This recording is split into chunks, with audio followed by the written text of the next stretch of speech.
अष्टम अनुवाक ब्रह्मानंद के निरतिशयत्व की मीमांसा। इसके भय से वायु चलता है, इसके भय से सूर्य उदय होता है तथा इसके भय से अग्नि, इंद्र और पांचवा मृत्यु दौड़ता है। अब यह इस ब्रह्म के आनंद की मीमांसा है। साधु स्वभाव वाला नवयुवक, वेद पढ़ा हुआ, अत्यंत आशावान, कभी निराश न होने वाला तथा अत्यंत दृढ़ और बलिष्ठ हो एवं उसी की ये धन धान्य से पूर्ण संपूर्ण पृथ्वी भी हो, उसका जो आनंद है वह एक मानुष आनंद है। ऐसे 100 मानुष आनंद है। वही मनुष्य गंधर्वों का एक आनंद है तथा वह अकामहत मतलब जो कामना से पीड़ित नहीं है, उस श्रोत्रिय को भी प्राप्त है। मनुष्य गंधर्वों के जो 100 आनंद है वही देव गंधर्व का एक आनंद है और वह अकामहत श्रोत्रिय को भी प्राप्त है। देव गंधर्वों के जो 100 आनंद है वही नित्य लोक में रहने वाले पितृगण का एक आनंद है और वह अकामहत क्षत्रियों को भी प्राप्त है। चिरकाल निवासी पितृगण के जो 100 आनंद है वही आजानज देवताओं का एक आनंद है और वह अकामहत क्षत्रियों को भी प्राप्त है। आजानज देवताओं के जो 100 आनंद है वही कर्मदेव देवताओं का, जो कि अग्निहोत्रादि कर्म करके देवत्व को प्राप्त हुए हैं, एक आनंद है और वह अकामहत क्षत्रियों को भी प्राप्त है। कर्मदेव देवताओं के जो 100 आनंद है वही देवताओं का एक आनंद है और वह अकामहत क्षत्रियों को भी प्राप्त है। देवताओं के जो 100 आनंद है वही कर्म का एक, वही इंद्र का एक आनंद है तथा वह अकामह क्षत्रियों को भी प्राप्त है। इंद्र के जो 100 आनंद है वही बृहस्पति का एक आनंद है और वह अकामहत क्षत्रिय को भी प्राप्त है। बृहस्पति का जो 100 आनंद है वही प्रजापति का एक आनंद है और वह अकामहत क्षत्रियों को भी प्राप्त है। प्रजापति के जो 100 आनंद है वही ब्रह्मा का एक आनंद है और वह अकामहत क्षत्रियों को भी प्राप्त है।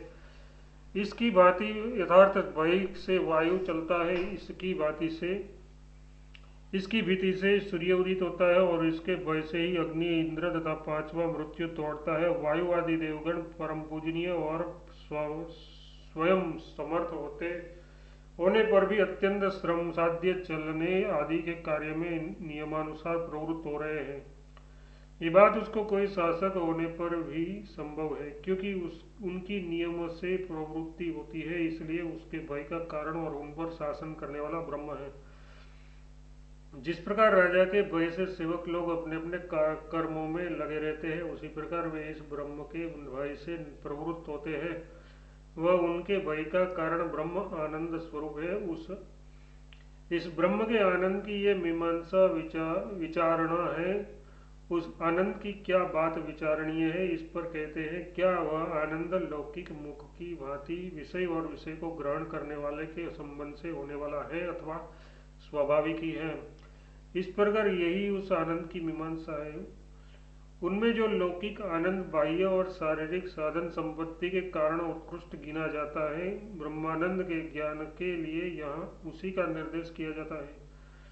इस प्रसिद्ध आनंद के द्वारा है जिनकी बुद्धि विषयों से हटी हुई है, उन ब्रह्मवेत्ता को अनुभव होने वाले आनंद का ज्ञान हो सकता है। लौकिक आनंद भी ब्रह्मानंद का ही अंश है। अविद्या के विज्ञान के विस्तृत हो जाने पर और अविद्या का उत्कर्ष होने पर प्राकृण कर्मवश विषयादि साधनों के संबंध से ब्रह्मा आदि जीवों द्वारा अपने अपने विज्ञान अनुसार भावना किया जाने के कारण ही वह लोक में अस्थिर और लौकिक आनंद हो जाता है।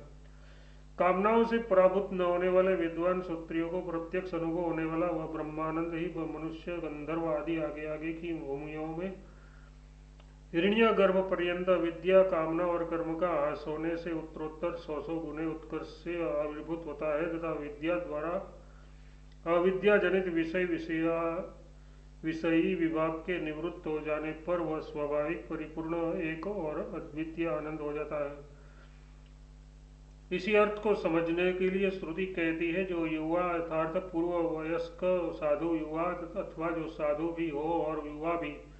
इस प्रकार साधु युवा शब्द युवा का विशेषण है। लोक में युवा भी असाधु हो सकता है और साधु भी अयुवा हो सकता है। इसलिए जो युवा हो, साधु युवा हो, इस प्रकार विशेषण रूप से कहा है।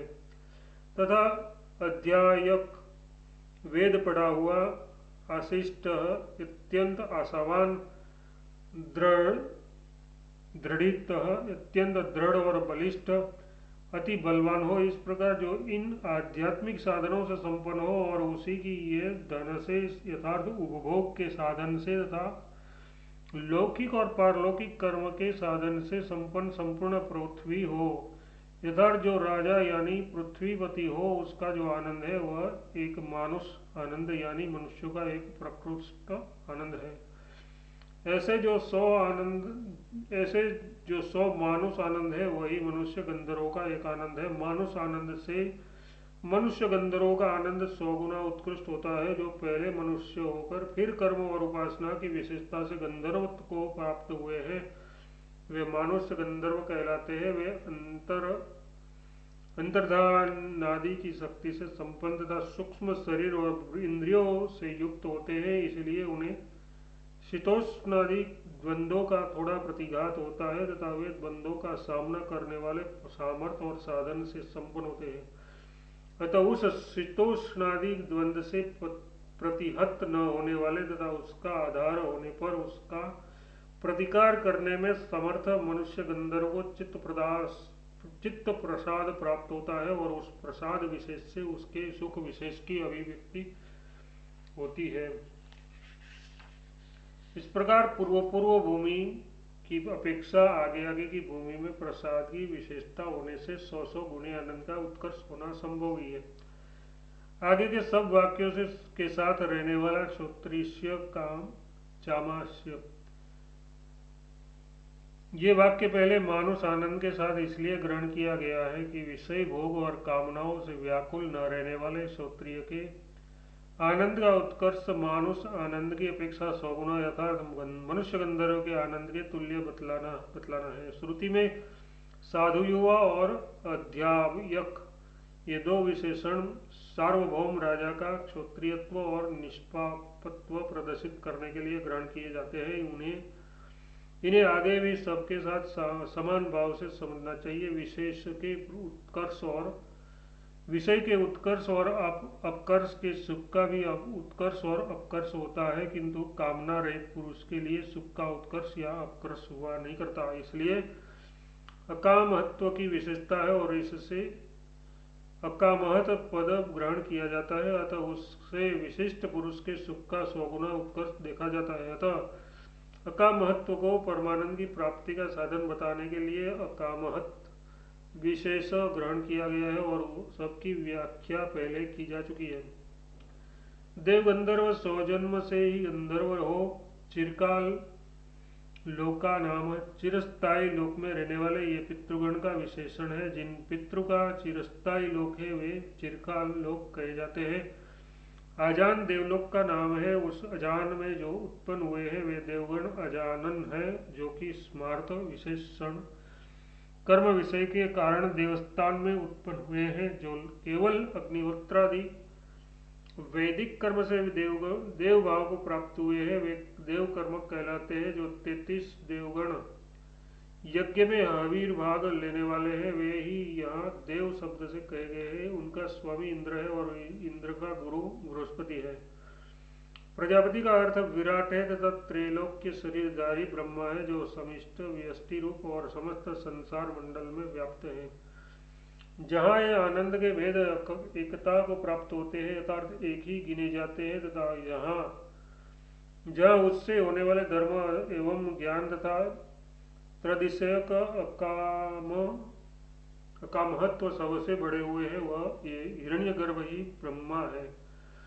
उसका यह आनंद क्षत्रिय निष्पाप और महामहत पुरुष द्वारा सर्वत्र प्रत्यक्ष उपलब्ध किया जाता है। इससे ये जाना जाता है कि निष्पापत्व, अकामहत्व और क्षत्रियत्व ये तीन उसके साधन हैं। इनमें क्षत्रियत्व और निष्पापत्व तो नियत न्यूनाधिक न होने वाले धर्म है, किंतु अकामहत्व का उत्तरोत्तर उत्कर्ष होता है, इसलिए यह उत्कृष्ट साधन रूप से जाना जाता है।